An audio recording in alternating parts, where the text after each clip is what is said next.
Hi there, and welcome to Fourth Universalist.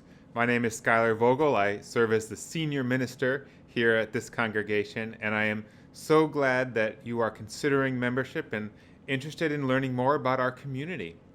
Membership at Fourth Universalist is primarily a commitment of the heart. It's a coming to realize that this place is a spiritual home for you. It's a deciding to wed a passion, a sense of belonging, to a commitment to be part of a group of people, a movement that is dedicated not just to finding each other, but also making the world a better place and growing together in love and justice. We are so glad that you're interested in connecting. We have a wonderful series of videos for you, and we hope that you enjoy. If you have any questions about our congregation, about Unitarian Universalism, or anything else, we are always here to sit down and chat, whether on Zoom, whether in person safely, or over email or phone. We look forward to seeing you. I look forward to meeting you, and thanks so much again for your interest in our congregation.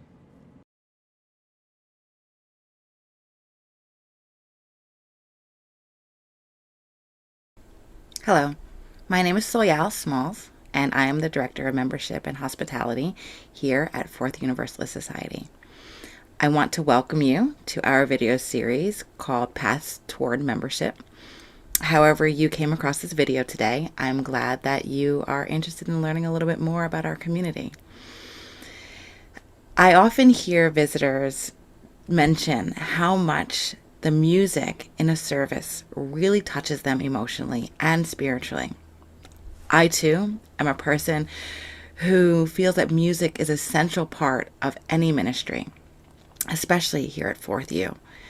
It is woven or composed into our worship service through congregational singing, our choir, and moving performances by diverse performers and artists.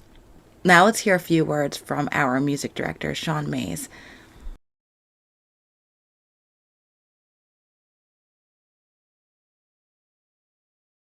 I mean, music is absolutely impactful on people. It's probably one of the most impactful forms of communication that we have as human beings. And so for me, my role in creating worship and using music and being a musician and a leader to do that is very, very important and very sacred to me. And so I think in terms of enhancing the message and the experience as a whole, I like to consider what is the message, right? When we are driving home a point or we're exploring something and we're sitting in that and thinking of it, the music has to be aligned with that, and it has to, just as we say, enhance that message.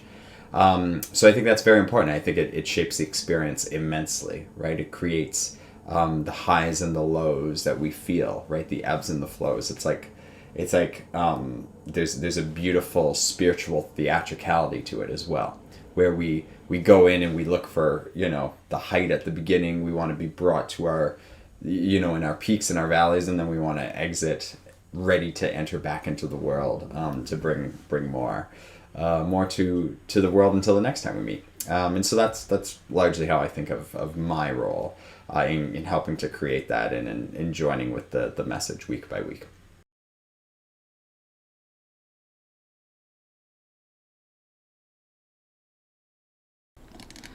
Like our Unitarian Universalist tradition, our music draws upon many sources for inspiration. Depending on the Sunday, worshipers will experience classical music or jazz, folk or pop, some country or soul, and usually some combination of several. We want to keep the music interesting and relevant, inspiring, and varied. This diversity reflects the diversity we foster within our community. I think that the selection of music and the creation of your programming as a director of music is crucial. I think that I often use the phrase in trying to I say this in planning. I try and say I really hate often when I feel like my voice is one of the only voices in the room. And the reason for that is that as soon as I know that the things that I've chosen are more centered around me, it means that they're less centered around anyone else. And that's important to always keep in check. And it's as simple as our own biases and our own tastes. As musicians, we're very attuned to that. We all, and as general music lovers of music right across the board, we all have music that we know and we love, and we have music that we don't love as much. And so for me as one person, that's tricky, because the balance of that is to, embrace the things that I don't know as much and the things that I don't love as much, and to bring them in, because even though I might not engage with them in the same way, somebody else does. And I think that it's in tying it back to thinking about our spiritual center and finding that through music, that's crucial, right? Because as soon as we open ourselves up to new things, like, that is the expansion, the nurturing, the development of our spiritual center, truly, right? It's like meeting new people. We learn stuff about ourselves, and we learn stuff about the way the world works in meeting others outside of our own communities as well. And so that's immense. And I think of that all the time in music. I try and make sure that we are doing a range of stuff. And admittedly, I fall short of that sometimes, and so I'm thrilled to be a part of a community that also often helps to push me and engage me in always finding new stuff. And a big way we do that for you is that, people just also are, people will tell me, they're like, hey, we loved what you did this week. Or like, sometimes I don't love what you do this week, but like, what about this? Or like, hey, you've done this a lot. Could we do this? Right. And I think that's important, right? Because I want, and as a community, I know we all want, to come to a place that feels like it is truly, as, that word gets kicked around so much, right? Diverse, right?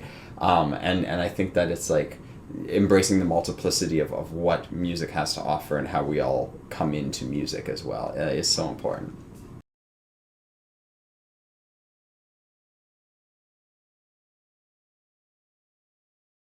Our congregation has a choir, which is affectionately called Casual Choir, and this offers a wonderful way to connect deeper with our community.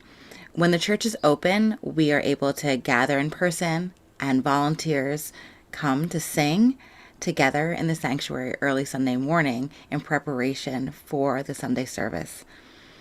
They practice their music, and they grow together as vocalists. Now, during the pandemic, our choir meets virtually on Thursday evenings to sing, record, and prepare music for our services. This is one way the director of music, Sean Mays, is able to minister to others through music. I think of this not just only in terms of my role at Fourth U, but also as a leader in music, a creator of a partaker of music, period. I would love to believe that for me, and I feel for many musicians as well, that there is a sense of a call, a higher calling to engage with our artistic selves for an entire lifetime. It's it's a very, it's so interesting, right? Music is vibration, and life is vibration. Right, so when we move through this world as people, all matter. It's both spiritual and scientific, right? When we move through life, all life is matter, right? And so matter vibrates, and music is created through vibration.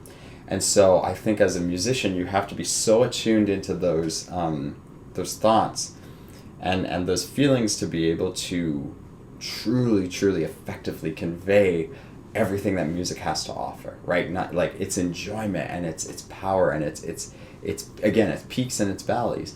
And so in thinking about that as a music director of music specifically, how do we inspire a life of service through reason and love? Well, we do it through the way that we hopefully are always creating art and always creating music, right? Is in thinking about how do we inspire people in creating music to be better for themselves, to be better for others? That is such a tough thing to do, and I think that it's one of the biggest, for me, it's one of the most humbling yet beautiful things of life, truly. And so I'm thrilled in whatever capacity I get to be able to share that, because it's an immense undertaking, and we, again, like, it's the ultimate cliche phrase: music is a universal language.